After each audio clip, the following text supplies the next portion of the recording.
Lawrence Gill here for Eat, Sleep, Boxing, Repeat, joined by the man at Wembley Stadium in a few weeks, the Fury-Whyte undercard, Isaac Lowe. First of all, are you happy the fight's finally been announced? Yeah, all good. It's on now and around the corner now. So I think the fans are in for a hell of a treat with it. I think it's going to be a win-win chicken dinner for the fans because it's going to be exciting fireworks around one for them. Yeah, obviously we spoke at the press conference for Fury-Whyte. Obviously there was no undercard then, but we did talk and you said, yeah, I'll be on the undercard. It just needs to get kind of finalised, everything sorted out. Did that all go essentially smoothly on your end? Or because obviously it took a while for the fight to be announced, but then it took a while for the whole undercard to be announced. So I wasn't sure if your fight had issues or it was more just about announcing everything at the right time. How did you find the whole kind of negotiation process? Yeah, I leave all the negotiation things down to my team. MTK, they sort everything out. I don't stress about it. I've got the best team in the world around me, so they're sort all out. And obviously it's down to Frank and Queensbury Promotions when they want to announce the fight. Only what I do is put my head down and keep training, focus what I'm doing. Well, speaking of that, obviously with the fight taking a little while to be announced, how's camp been? Did that kind of affect things at all? You weren't maybe in the back of your head thinking, oh, what if this doesn't go through? No, nothing affected me. If it didn't go through, it didn't go through. You move on to the next one. It is what it is. You know what I mean? As long as everything's done right, and with my team, it will make sure it's all done right and financially everything's done right. Then you move on and you crack on. You know what I mean? So away we go. Here we are, 2 weeks today. We'll be in the middle of the centre circle at Wembley, punching lumps out of each other. Well, speaking of Wembley, I was going to ask you. You've been on some big stages, mainly in America. Obviously, you have had some big fights in the UK, but surely you must be looking forward to fighting in front of, now 94,000 fans. That must kind of light a fire in you for training, right? Hey, to be honest, it doesn't make a difference if it's in Wembley or if it's in a car park, to be honest with you. Yeah, fight to fight. Obviously, yes, it's nice, but I've fought at some of the biggest arenas in the world. I've been all over the world, you know what I mean? But if you start thinking about the occasion and thinking the atmosphere and that, you take your eye off the ball. So fully focus on the fight. Once I get the job done, then I can sit back and enjoy the atmosphere, enjoy where I've boxed at and take it all in. But try not. It's going to be hard, obviously, because walking out in front of 94,000 people or around about 80,000 time I get in little baby. It's going to be an atmosphere. It's all going to be new. So I'm well capable of it. I've boxed some chief support with George Groves on Chris Eubanks in front of 20 odd. Oh, just lost you there. Are you there? Yeah. In front of 20 odd thousand in the MEN. I've boxed in the MGM. I've boxed all like some bigger rings. So I'm well used to it now. It's just another day in the office for me now. It's how Nick Bull can take it all in. You know what I mean? How can he survive under the pressure? But it's his big time. It's my big time. So we both do the exact same thing. We love a tear up. So it's going to be the winner is the fans. I was going to ask that. Obviously, I feel like everyone's saying this is a seriously hard fight. This is a real 50-50 fight. So why did you want to fight Nick Bull? Is that because you knew that he was up for a tear up? Is that essentially it? It's not what I wanted to fight Nick Bull. Obviously, I could have went in with an 8-rounder or a 6-rounder and picked anyone out. I believe I'm at a world level, you know what I mean? And when there's a WBC silver on the line, they said Nick Bull, I said, all right, yeah, I'll fight anyone. It wasn't the fact that I was looking to fight Nick Bull, it's just what Frank Warren, it obviously signed with Frank Warren, so it made sense. It was an easy fight to make. As I said, I could have said no, I could have got an easier fight, but if I believe I'm good as what I think I am, I had a little bit of a setback last time, which I fought a world level fighter. I should be beating Nick Bull and moving on to another fight, which if it goes to plan where I want it to go, it's going to put me in for some big fights at the beginning of the year. This fight, getting the WBC silver, is a massive big belt, and it puts it right in top 2 or so with the WBC. So, yeah, it's big.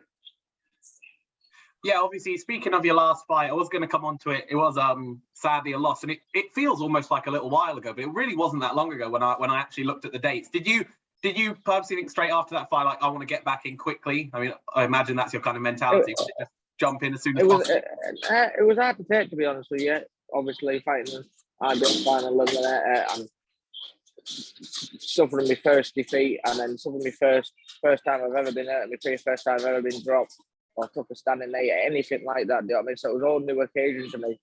And obviously after it took me a bit to get back into it. I was a bit down, and it was hard. It was hard to take. I don't like losing. I'm not a loser. I'm fully only what I do. Everything I do is to compete to win. But I'm over it now. I've watched it back a few times, and I done great. The first punch changed the fight. He had hands like he would knock anyone out. It would have to be a world champion, Lopez, and that's what happens when you mix with the elite level. Do you know what I mean? He's very, very, very strong. So yeah, it was a good fight, and I look back on it now, and I'll take that fight into this fight. You know what I mean? And just move forward, keep going on. What's been, and what's now is now. Yeah, I appreciate your honesty there. Obviously, I feel like a lot of fighters after a loss, they often kind of shrug it off. They're like, "Oh yeah, I was back in the gym the next day, just wanted to make things right." I appreciate you being frank and honest about how hard it was. How is it watching that back? You know, kind of like you said, it was a really. I couldn't watch it. Like you. I still haven't watched it all the way back now. Okay.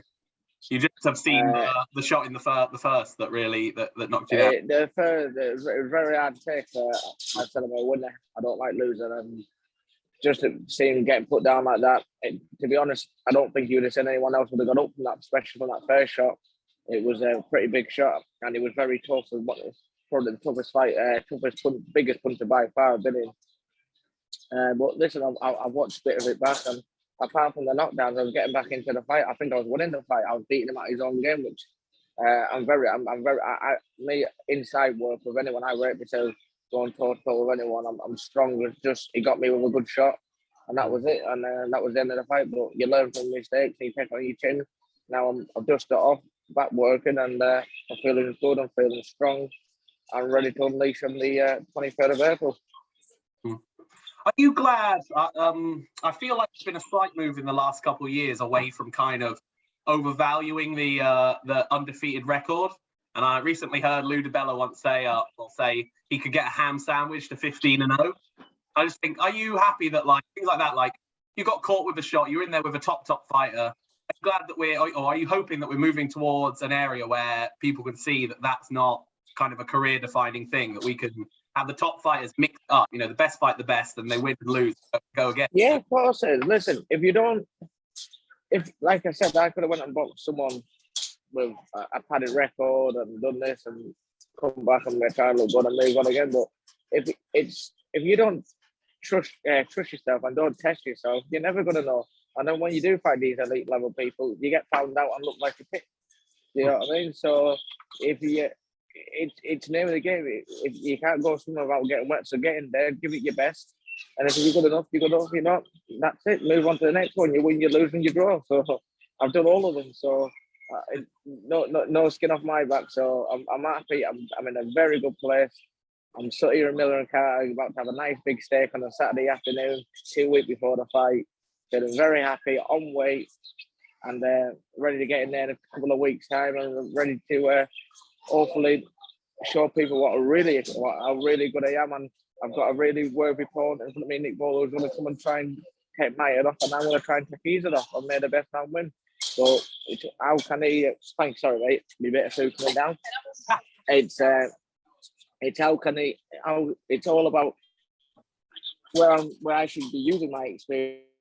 How can he? How he's going to deal with the pressure? How is he going to deal with the atmosphere? How is he dealing with weight? How is he doing making the control? It's a lot of when you're fighting these championship fights. There's a lot of components out there about making the weight and doing it. It's about getting it down rightly, it's about doing your training rightly, and I suppose it's soaking the atmosphere in. Do you know what I mean? So it's buffing wall for us, and I'm not just saying that like to him, like, you know what I mean? I think that told we're going to be like could be chief support. So the chief support is going to be a massive. Do you know what I mean? So yeah, only as I said, and I'll say it again, the fans are the winner in this fight, because we're going to go in there and we're going to give it our all, and we're going to punch pillars out of each other, and we'll see who the winner is on the night. Right, I don't want to keep you too long for your food, so I'll keep it brief. But obviously you're on this undercard, and you know I feel everyone's relatively supportive of your fight. It's a good 50-50 fight. But what did you make of the kind of more general criticism that the undercard wasn't really up to scratch? Obviously, Frank Warren's kind of commented on it and how much that the main event is the focus. Did you have much opinion on that? It is what it is, but what people have got to think the pay. Oh, sorry, I can't say Thursday. They've fucked out back in the £40 million for the main event. So what they're going to do? Go and spend another £4 or £5 million on the undercard. They've got to obviously get the money back. They've got to try and make money. It is a business at the end of the day. We're all in it for money. That's the top box of it. We need to pay the bills. So we've got to try and get the money back somewhere in the world. And I think it is not a bad undercard. Listen, it probably what you're going to say, there should have been a world title fight on. Do you have to go and spend another 3 or 4 million on the undercard, or 2 or 3 million on the undercard? Everyone's interested in the main event. So as long as that hypes up and the couple of fights on the undercard hyped up, they'll be in for a great night. And I think, as I said, I'm going back to my fight again. I do think we'll steal the show. I think me and Nick will put a hell of a fight on for the fans. Cool. And just looking towards that main event, I feel like I have to ask you what you made of Dillian Whyte's lawyer and Frank Warren kind of arguing on TalkSport, really going back and forth. Did you have much opinion on that?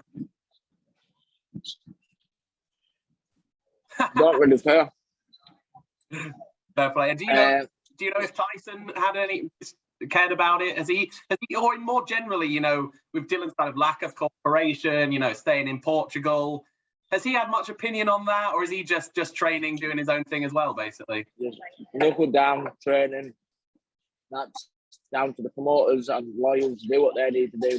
Fighters doing what they do, putting it down, training for the fight, and then we'll see him fight week. We've only got a week to work, and obviously he's got to show up and do things fight week. If he doesn't, then he's only going to make it worse for himself and in breach of his contract and probably get sued. So, if I was Dillian, I'd be thinking now he's done his part. I think he show up and do what he needs to do fight week and rev himself up and get ready for a fight. He's getting paid a hell of a lot of money. Tyson's getting paid a hell of a lot of money. So let's go and do what they need to do, and that's it, over and number. Right, fair play. And I think on that note, obviously finishing with the main event, I'll let you get to your food. You already started eating a little bit. So Isaac Lowe, best of luck on the 23rd, and thank you very much.